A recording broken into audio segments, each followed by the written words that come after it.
1977ला मी पहिली निवडणूक लढली 1100 मतांनी. मी रघुनाथ राव मुंडे यांच्या विरुद्ध हरलो. मी हरलो ह्याचं कारण विलासरावांची वाट पाहत होतो. कारण ते 80 साली निवडणूक लढले, मीही 80 साली लढलो. आम्ही दोघंही विधानसभेत गेलो. एकाच बसने आम्ही कुरोडवाडला पोहोचलो आणि एकाच ट्रेनने आम्ही प्रवास करत होतो. पक्ष दोन होते पण बस आणि ट्रेन मात्र एक होती. आम्ही दोघं एकाच वेळी विधानसभेत गेलो आणि एकाच वेळी आता लोकसभेत म्हणजे दिल्लीला एकाच वेळी गेलो. मी एकदा निवडणूक हारलोय आणि ते एकदा निवडणूक हारलेत आणि पुन्हा हरायचं नाही असं ठरवून मात्र मग शेजार धर्म पाळतोय. तर मी पहिल्यांदा 77ला मी सांगितलं हारलो, 80ला येऊन आलो. एकदाच मी 85ला हारलो. तेव्हापासून मी सतत निवडून येतोय आणि गेल्या निवडणुकीमध्ये पोल डोट हिंदुस्थानमध्ये सर्वाधिक मतं पार्लमेंटमध्ये मला मिळालेली आहेत.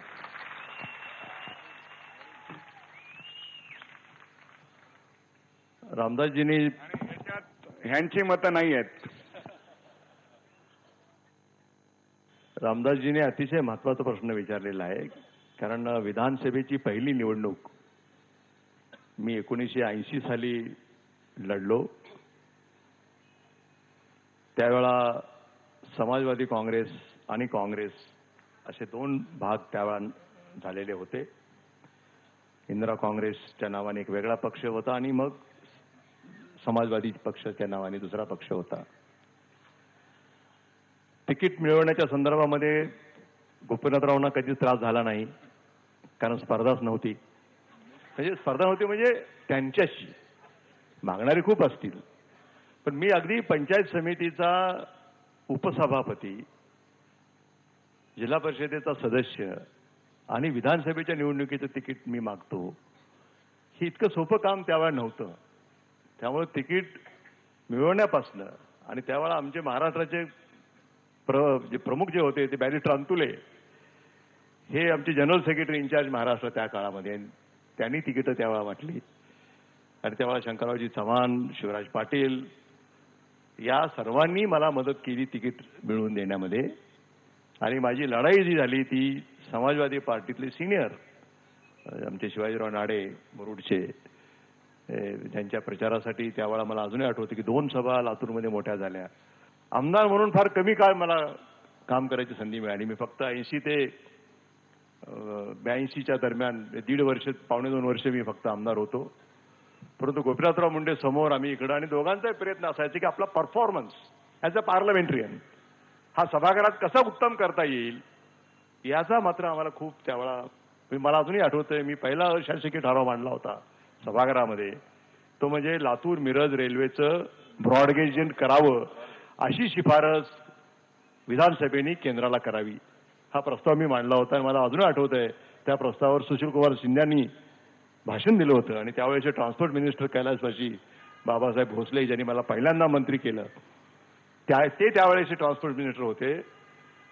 लक्षवेधी सूचना असेल, राज्यपालाच्या अभिभाषणावरचं भाषण असेल, अशा प्रत्येक जे आयुध आहेत त्याचा वापर करणे आणि सभागृहाच्या कामकाजामध्ये भाग घेणे, हे काम आम्ही दोघांनी, ते समोरून भाग घ्यायचे, आम्ही सत्ताधारी बाकड्यावरनं आम्ही भाग घ्यायचो, कारण आम्हाला मर्यादा असायच्या. सत्ताधारी पक्षाच्या आमदारांना फारसा भाग घेता येत नाही, कारण आमचं होतं बहुमत असतं.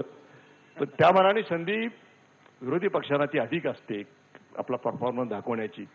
आणि म्हणून त्या कमी वेळामध्ये विधानसभेचा आमदार म्हणून मला काम करता आलं, याचं आजही मला स्मरण आहे आणि त्याचा एक वेगळा आनंद माझ्या मनामध्ये आहे. आपण शपथविधीचा पहिला निरोप कुणाकडून आला, कधी आला, आणि त्यावेळेस आपली अवस्था काय झाली? खरं म्हणजे त्यावेळेस मी मंत्री होईन का नाही याची फारशी कल्पना नव्हती. परंतु 1982 साली मला अजूनही आठवतं, आमदार निवास रूम नंबर 409, म्हणजे कशा आठवणी असतात बघा ह्या महत्वाच्या, की पहिला शपथविधी जेव्हा व्हायचा असतो आणि जेव्हा मला निरोप आला की उद्या तुमचा शपथविधी राज्यमंत्री म्हणून होतोय म्हणून बाबासाहेब भोसल्यांच्याकडनं जेव्हा निरोप आला, आणि त्याच्या अगोदर दिल्लीमध्ये पाटील साहेब आमचे होतेच, त्यांच्याकडनंही थोडीशी, म्हणजे पाटील साहेबांचं म्हणजे डायरेक्ट कधी सांगत नाहीत, पण शक्यता आहे वगैरे, म्हणजे जवळपास पक्कच असतं ते. पण बाबासाहेबांना मग गंमत सांगतो पुढची. मी आणि उल्हास पवार आम्ही दोघं बाबासाहेबांच्या नंदनवन बंगल्यावर त्याला हार घालण्यासाठी गेलो की आपल्यामुळं संधी मिळाली. तर बाबासाहेबांसारखा पारदर्शक माणूस फार कमी, कारण शेवटी राजकारणामध्ये क्रेडिट घेणे हा जो प्रकार असतो, आपण करू न करू परंतु माझ्यामुळेच झालं असा सांगणारा एक वर्ग राजकारणामध्ये मोठा असतो. परंतु मला तो दिवस आज आठवतोय की बाबासाहेब भोसलेंच्याकडे जेव्हा मी हार त्यांना टाकायला गेलो की आपल्यामुळं मी मंत्री झालो, तर ते म्हणाले नाही नाही नाही नाही माझ्यामुळं नाही, यावेळेस तुम्हाला घेणं अवघड होतं, कारण निलंगेकर हे कॅबिनेट मंत्री असताना दुसरा मंत्री जिल्ह्यातनं घेणं हे कठीण होतं, परंतु हायकमांडने सांगितल्यामुळे मी तुम्हाला घेतलेलं आहे. तर तेवढ्यात मी लगेच म्हटलं की ठीक आहे, सांगणारे खूप असतात, तर तुम्ही विश्वास दाखवला. हा मग म्हणजे ठीक आहे आणा. त्यामुळे तो एक अनुभव माझा बाबासाहेब भोसले यांच्या बरोबर आज ते आपल्यामध्ये नाही आहेत, परंतु एक किती साधा माणूस राजकारणामध्ये असू शकतो. हल्ली न करणाऱ्या कामाचं सुद्धा क्रेडिट आपण घेत असतो. बरोबर खैर एक म्हणजे काय म्हणतो ते, म्हणजे या अर्थाने की आपण राजकारणाचे लोक आहोत, आपला प्रयत्न असतो किंवा जे काही झालं असेल ते माझ्यामुळेच झालं. फक्त आपण क्रेडिट घेत नाही ते दुष्काळाचं, अतिवृष्टीचं,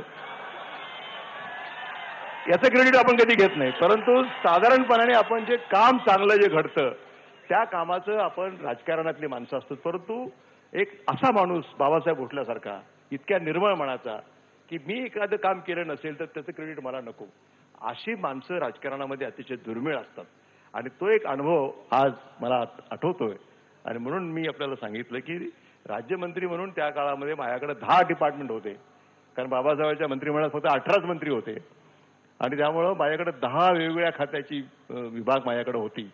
आणि ते विभाग सांभाळण्याचा जो एक अनुभव मिळाला, त्यातनं प्रश्नाची उत्तरं देण्याची जी आपल्याला सभागृहामध्ये कशी उत्तरं द्यायची, किती मर्यादित उत्तरं दिली पाहिजेत की ज्याच्यातनं अनेक उपप्रश्न निर्माण होणार नाहीत, किंवा काही काही मंत्र्याला अधिक माहिती द्यायची सवय असते की आपल्याला खूप माहिती आहे एखाद्या विषयाची, आणि ते जर समोर जर गोपीनाथराव मुंडे असतील आणि असा जर कोणी प्रयत्न केला तर तो गाळात गेला म्हणून समजा.